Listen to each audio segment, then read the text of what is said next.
is a monotheistic world religion. It's a broad faith with diverse institutions and cannot possibly be understood in stereotypes. The problem with perceptions of Islam is not just straight ignorance, but pseudo-knowledge. People feel they know something about Islam, from the news, from the movies, and so they make assumptions.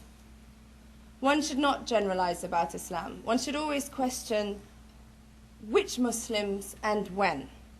People are the agents and actors, not Islam itself.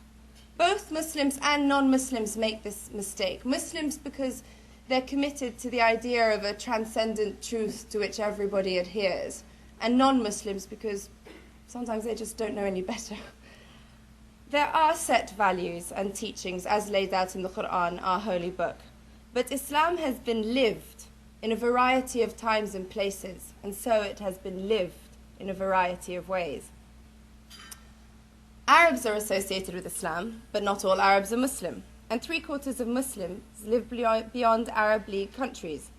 So one should not generalize about a centuries-old faith whose adherents stretch from the Atlantic seaboard to the Pacific shores. If I speak generally about Islam and the West, another highly complex collection of faiths, cultures, and attitudes, then please forgive me. I only do so for the sake of time and ease. In the context of so-called Islamist terror, the question is whether this is attributable to an Islamic doctrine that condones and encourages intolerance and violence. I must confess that I find it quite annoying to constantly have to explain myself, to say, I'm not the wrong sort of Muslim. But if it dismantles a stereotype, it is worth it. I frankly do not like to describe myself as a moderate or a mainstream Muslim, as though some sort of decaffeinated, watered-down version of Islam is what is required. Because it is simply as a Muslim that I believe in certain rights and responsibilities. As such, I believe it is my duty to respect other faiths.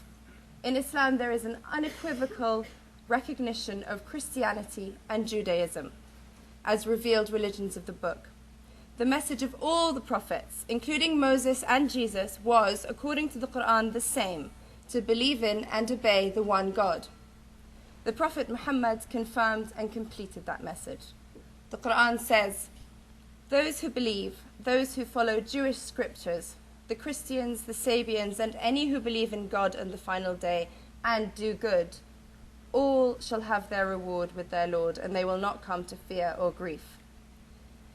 It would be disingenuous of me to deny that the Quran and other Islamic sources can provide scope for intolerant interpretations.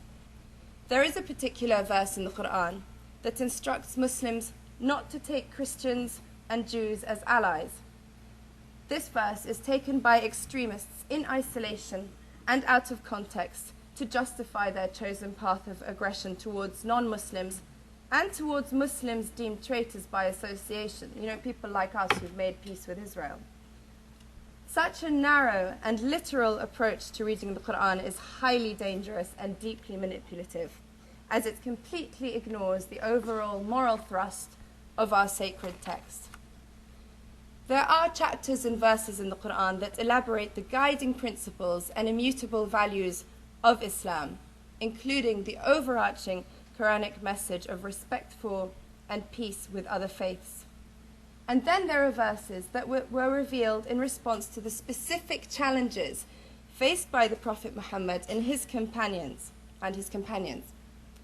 I would contend that some verses are clearly far more about the exigencies, about the emergencies of historical circumstance and the institutional survival of a burgeoning Muslim community at that time, rather than being a revelation of Islamic normative principles for all circumstances and for all time.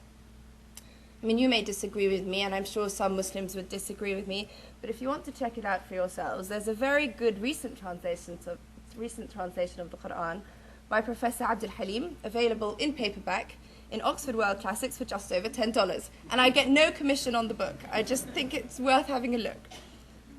Islam expects and embraces diversity. The following verse of the Quran states, "O humankind, God has created you from male and female and made you into diverse nations and tribes, so that you may come to know each other.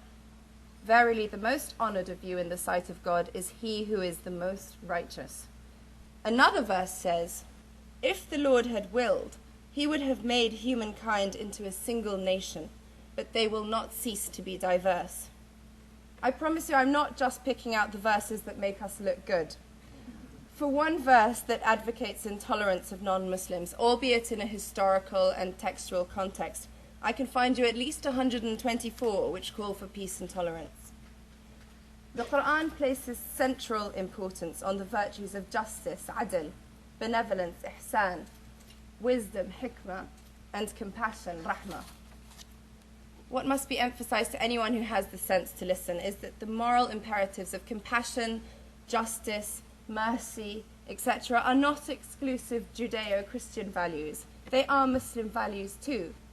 But frankly, whatever you call yourself, if you are able to truly live by those values, then whether you view them as secular, Jewish, Christian, Muslim, or whatever, then I think you're doing better than most. After all, we of the monotheistic faiths, us children of Abraham, we all claim to believe in the 10 Commandments, but surely if we actually followed them, we wouldn't be in this mess in the first place. The Quran explicitly commands Muslims to fight only in defense and to repel the injustice of others, and forbids Muslims to commit injustice themselves. Classical Muslim jurists and current religious leaders from across the world have asserted that, regardless of the justice of their cause, it is an act of transgression for Muslims to attack or target non-combatants, particularly children, women, elderly people, and pacifists. Respect for life is integral to Islam, as upheld by the Quranic decree that to destroy the life of one individual amounts to destroying the entire human race.